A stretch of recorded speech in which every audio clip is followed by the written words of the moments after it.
ചന്ദ്ര അപ്പൊ തുടങ്ങാം. തുടങ്ങിക്കോ. ആഴ്ച നേരിട്ട് കാണാം. ഞാൻ പ്രദീപിനെ വിളിക്കാം. പ്രദീപ് സാറേ,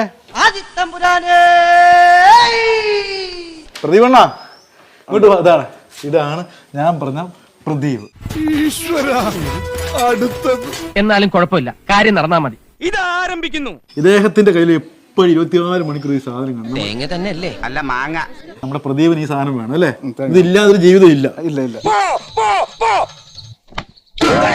ഈ തേങ്ങ കൊണ്ട് പുള്ളി കാണിക്കാത്ത പണിയൊന്നുമില്ല. എല്ലാം അറിഞ്ഞിട്ട് തന്നെ കാര്യം. ചില ശബ്ദങ്ങളും കരച്ചിലും ഒക്കെ ഇവിടുന്ന് കേട്ടോന്ന് വരും. വാതിലും ജനലും ഒക്കെ അടച്ച് അകത്തിരുന്നോണം എല്ലാരും.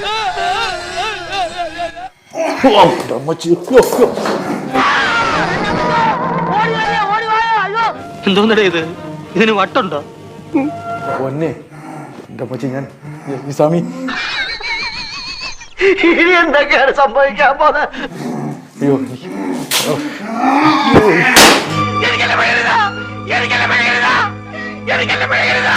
എന്റെ അമ്മച്ചി, ഇതാണ് കണ്ട, ഞാൻ പറഞ്ഞില്ലേ ഇത് പ്രശ്നമാവും.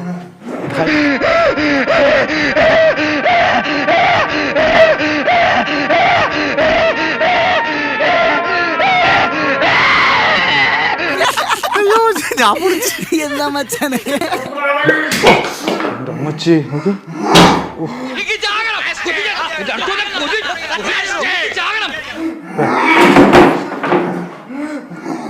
അയ്യോ, അയാൾക്ക് ഭ്രാന്താണ്.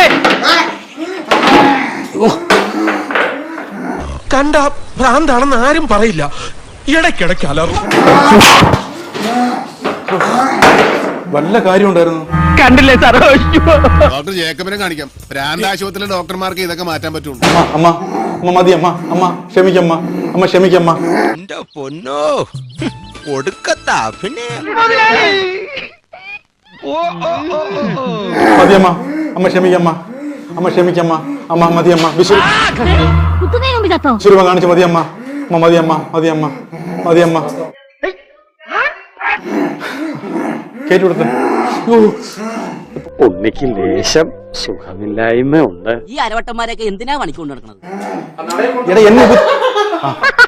ചിരിച്ചപ്പോ കാക്ക തേങ്ങാപ്പൂള് കുത്തിക്കൊണ്ടു പോകുന്ന പോലെ തോന്നി. ഇവനെ വൈദ്യശാലയിൽ മരുന്നടിക്കാൻ നിന്നിരുന്നവനാ. ഇപ്പോ മരുന്ന് അടിച്ചടിച്ച് ഇതുപോലെ ആയി. ഈ സമയത്ത് എവിടെ നിപ്പിക്കും? You take him to the shock room.